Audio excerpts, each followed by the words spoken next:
L'échange que vous allez entendre est un entretien épistémique. Il s'agit d'une conversation asymétrique dans laquelle on s'intéresse à notre interlocuteur en lui posant des questions. Au travers de celle-ci, nous cherchons à comprendre les raisons qui motivent son avis. L'objectif principal de cette forme de conversation est de passer un moment agréable et mutuellement enrichissant. Salut Graham. Salut. Du coup, je commence. Épistémique. Merci. T'as passé un bon dimanche jusque-là? Jusque-là, oui, très bon dimanche. Super, bah, j'espère que ça va continuer après cet entretien. Quel est ton avis sur cette question? Alors, mon avis sur la question, je pense que sur cette question-là, je pourrais me qualifier d'extrémiste. D'accord. Je suis pas à peu près au milieu, non, je suis vraiment très orienté sur le fait que non, on ne doit pas respecter les croyances, elles ne méritent absolument aucun respect. D'accord, donc si je te donne une échelle de 0 à 100, tu te mets à 100% pour dire on peut attaquer sans sommation les croyances systématiquement. Exactement. D'accord. Tout à fait. 100% c'est vraiment très très très élevé. Comment t'en es arrivé à ce niveau de conviction-là? Comment j'en suis arrivé à ça? C'est parce que en fait, je pense que j'accorde énormément d'importance à la recherche de la vérité, ou en tout cas de la compréhension du monde dans lequel on est. Et je pars du principe que il est important pour notre société et même pour un individu que les croyances soient mises à mal. Et il y a que comme ça qu'on peut voir si nos croyances sont assez solides pour qu'on se repose dessus. Et généralement, je pense que plutôt par dogmatisme, les gens vont avoir un petit peu, même moi le premier, je vais avoir une tendance un peu naturelle à vouloir protéger mes croyances, alors que je devrais être le premier à chercher à les détruire, en fait. D'accord. Donc, pour toi, ce qui est important dans les croyances, c'est qu'elles correspondent à la réalité le plus possible. Donc, dans la recherche de la vérité, c'est ça que je comprends. Est-ce que c'est correct? Alors, il y a une part de ça. Après, forcément, comme on va aussi aborder, j'imagine, la notion du respect à autrui, je pense que, un petit peu comme l'avait souligné la personne juste avant, c'est extrêmement important de bien dissocier une croyance qui n'est pas un individu, qui ne ressent pas la douleur, enfin, c'est pas quelqu'un, quoi, en fait, hein, tout simplement, et l'individu avec qui on discute. Et je pense que si moi, je suis capable d'entendre que mon interlocuteur ne pense pas comme moi, qu'il a des idées différentes, je pense que lui aussi devrait être capable de comprendre que bah peut-être que sur ses croyances, moi il y en a que je trouve peut-être ridicules ou bizarres en fait. C'est un petit peu ça pour moi aussi la notion de respect. C'est que il est capable de l'entendre et voire même, je vais aller un petit peu plus loin aussi là-dedans, c'est que je pense que si jamais je suis pas honnête à ne pas dire ce que je pense de sa croyance, s'il me le demande, hein, bah peut-être que j'aurais un peu l'impression de l'infantiliser ou d'être un peu paternaliste avec lui. Je sais pas si je suis assez clair là-dessus. Donc, je vais essayer de reformuler. C'est-à-dire que tu penses que si, pour toi, une croyance est aberrante ou fausse ou peu importe, si t'es pas d'accord avec quelqu'un et que tu penses que sa croyance est erronée, disons, tu penses que finalement, c'est justement un manque de respect de ne pas le lui dire, plutôt que de faire comme si de rien et ne rien lui dire. Est-ce que j'ai bien compris? Alors, je suis pas dans le fait d'aller forcément lui dire que ce que je pense de ça, mais c'est juste que si à un moment, moi j'ai envie de m'exprimer sur le sujet, il devrait être capable d'entendre ce que je pense de sa croyance. Quand bien même lui, il dit que c'est important pour lui, tout comme moi, je peux entendre qu'il y a des gens qui croient des choses que je trouve bizarres, bah je vais pas m'offusquer parce que lui il croit des choses bizarres. D'accord. Est-ce que je dois comprendre quelque part que le fait que certaines personnes peuvent s'offusquer de la critique de leurs croyances, c'est plus une question de susceptibilité qu'autre chose pour toi? Oui, il y a peut-être un petit peu de ça en vrai, effectivement. Après, je suis pas dans la tête des gens, donc ça va dépendre, hein. Chacun va un peu l'interpréter à sa façon, mais je pense que peut-être que pour certaines personnes, oui, il y a un côté où ils n'arrivent pas à se dissocier, et ce que je peux comprendre aussi, hein, c'est-à-dire que je comprends très bien que si je dis par exemple la croyance, je sais pas, dans l'homéopathie, elle est ridicule. Si en face de moi il y a quelqu'un qui consomme de l'homéopathie, je peux comprendre que dans sa tête, même si ce n'est pas ce que j'ai dit, il va faire un raccourci du ah, s'il pense que ma croyance est ridicule, ça veut dire qu'il pense que je suis ridicule aussi, ce qui n'est absolument pas ce que j'ai dit, mais je peux comprendre que les gens l'interprètent comme ça. Et c'est là-dessus où en fait faut être bien clair sur ce qu'on critique et ce qu'on met à mal, que c'est la croyance, mais pas l'individu qui croit. D'accord. Pour que je comprenne bien cette dissociation, hein, entre les personnes des croyances, imagine quelqu'un, ben là, tu prenais le cas d'un homéopathe, qu'il est homéopathe de père en fils depuis plusieurs générations. Alors je sais pas si l'homéopathie existe depuis plusieurs dizaines ou centaines d'années, mais imaginons que tout son business repose là-dessus. Donc s'il a plus l'homéopathie, il met la clé sous la porte et puis ça lui change complètement sa vie, que toute sa famille y croit. Que c'est très important pour lui, c'est vraiment central dans sa vie. Ouais, que c'est très très important pour lui. Voilà, j'exagère le trait exprès pour vraiment indiquer que finalement c'est toute sa vie. Le fait que ça soit toute sa vie et que s'il y croit plus, son monde s'écroule. Est-ce qu'on peut pas un peu dire que ça l'attaque lui s'il y a une remise en cause de sa croyance? Bah en fait non, c'est-à-dire que encore une fois, je vais essayer aussi de dissocier le fait que si jamais sa vie repose sur cette croyance et qu'au final sa croyance est mise à mal et que si je mets à mal sa croyance et son monde qui s'effondre, le problème ne vient pas du fait que j'ai critiqué ou que j'ai mis à mal sa croyance. Le problème vient du fait que il ait reposé sa vie dessus. Donc au final, là pour le coup, je vais considérer que c'est quand même pas ma faute entre guillemets à moi si lui il a basé sa vie dessus. D'accord. Tu estimes que c'est son mauvais choix du départ en fait finalement qui est responsable plus que le fait de mettre le doigt dessus à un moment donné.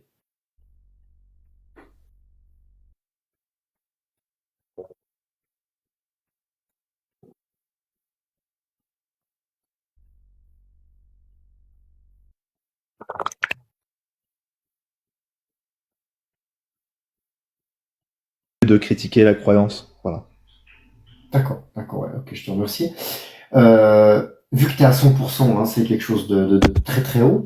Est-ce qu'il y a quelque chose que tu pourrais apprendre qui ferait baisser ta confiance dans cette conviction-là, qui te ferait descendre à 99,9% par exemple?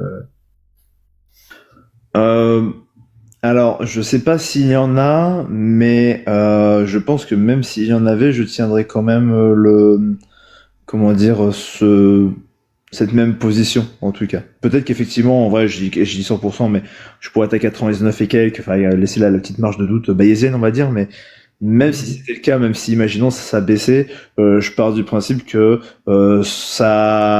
il y aurait d'autres choses à perdre, à ne pas être honnête en face de la personne. Juste, ça se trouve, en fait, c'est moi qui me trompe, hein, et il y a aucun souci là-dessus. Peut-être que ce que je pense de sa croyance, c'est moi qui me trompe, mais combien même c'est moi qui me trompe et qu'au final c'est moi qui suis dans l'erreur, je ne serais pas honnête avec lui à ne pas lui dire ce que moi j'en pense, et je serais infantilisant de présupposer que parce que potentiellement il peut mal le vivre, et ben du coup je vais faire preuve de malhonnêteté. Il y a vraiment un côté comme si en fait il était trop fragile et que je voudrais le protéger. Et c'est ça au final qui me dérange. Donc combien même j'aurais une vision différente, j'ai pas envie d'être malhonnête avec les gens.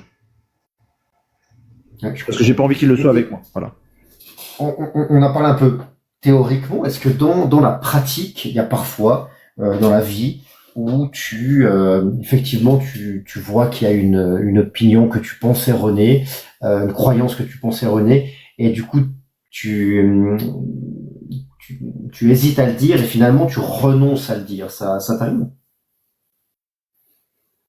Oui, clairement oui, ça m'arrive. Oui. Ça m'arrive plein de C'est fois. dans quel cadre et pour quelle raison? Bah parce que parfois, alors, enfin, il peut y avoir plein de raisons. Ça peut être par flemme, Ça peut être que j'ai pas forcément envie de pourrir l'ambiance et un peu ce côté, tu sais, enfin, genre le repas de famille avec quelqu'un qui balance une grosse dinguerie et tu Ouais. as juste envie de dénoncer que t'es pas trop d'accord, mais t'as pas envie de lui rentrer dedans, parce que tu dis ok, j'ai envie de profiter du repas de famille, j'ai pas envie qu'on tourne le sujet là-dessus.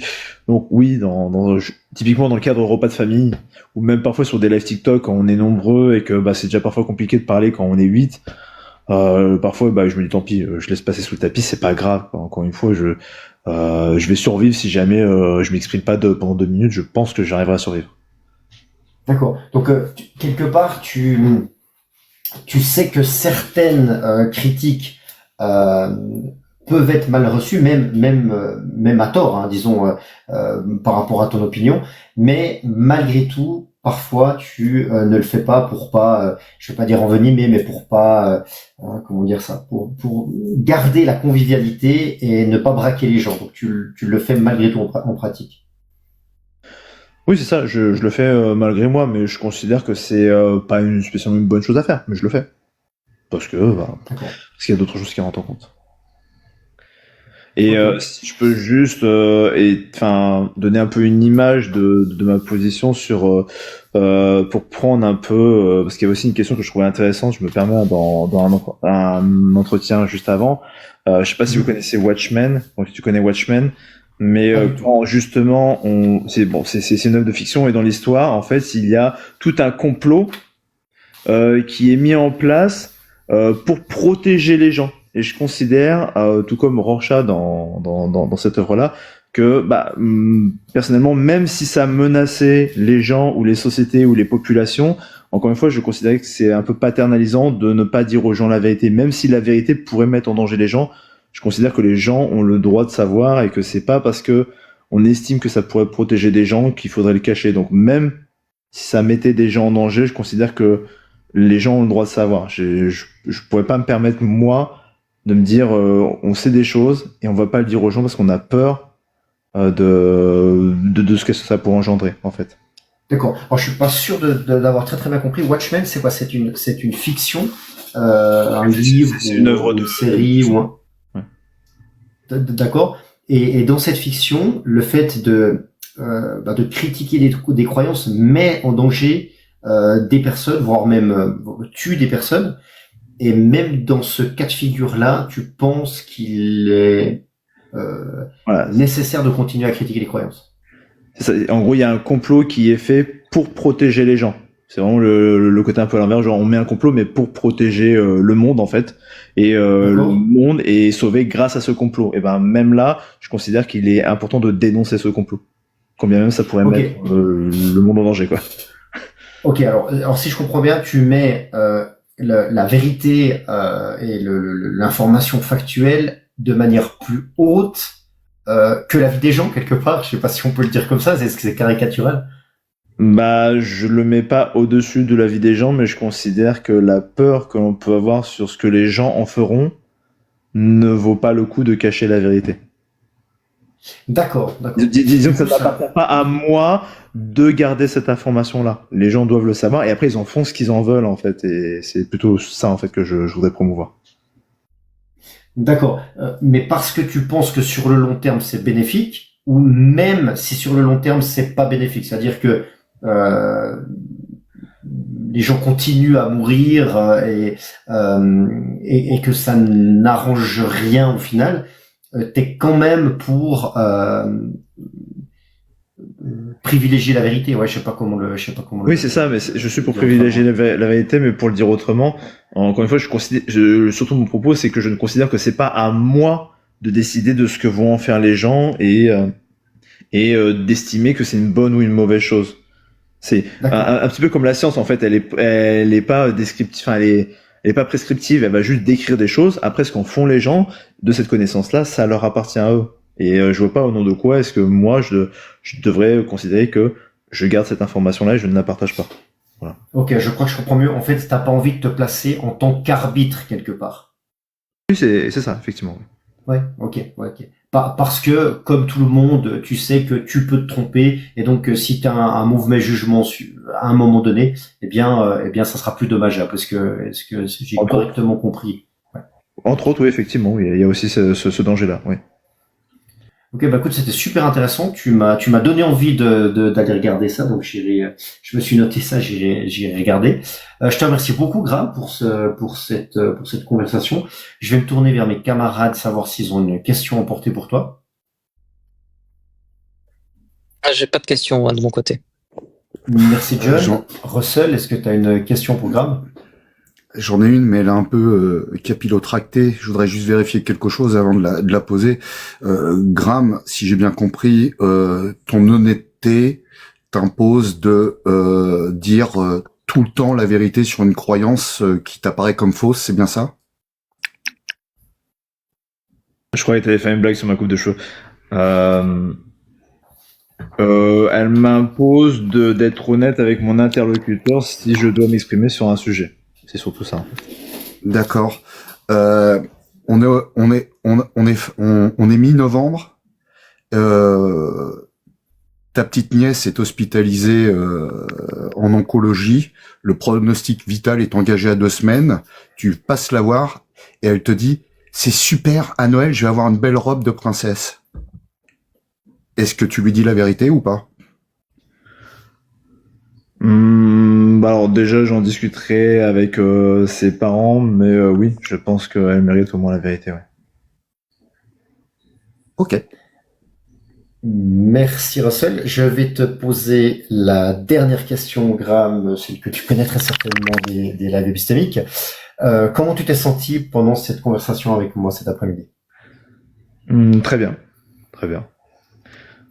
Écoute, c'était pareil pour moi. Merci encore pour ce live en tout cas et c'est voilà ça fait partie de ces questions-là en tout cas je trouve très intéressantes dans ce sujet et même si j'étais un petit peu comme tu disais à 99-100%, généralement on aime bien un peu voir si ça a bougé.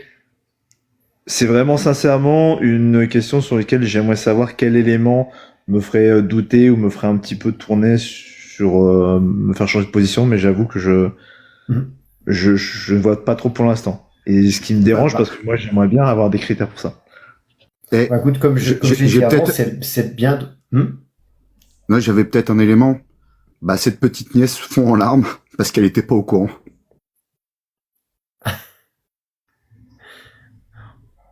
On verra si Graham revient en ayant changé d'avis. Je sais pas. En tout cas, merci beaucoup, Graham, pour ta visite cet après-midi. Je te souhaite une bonne fin de journée. Et je veux bien merci à vous, je veux bien qu'on me fasse glisser. Ascenseur? Et demande gentiment, s'il te plaît. Tu dis, Monseigneur Saint-Russell. Et peut-être que je te dis. Monseigneur Saint-Russell, puis-je requérir un ascenseur express, s'il vous plaît? Mais bien sûr, mon fils. À plus tard.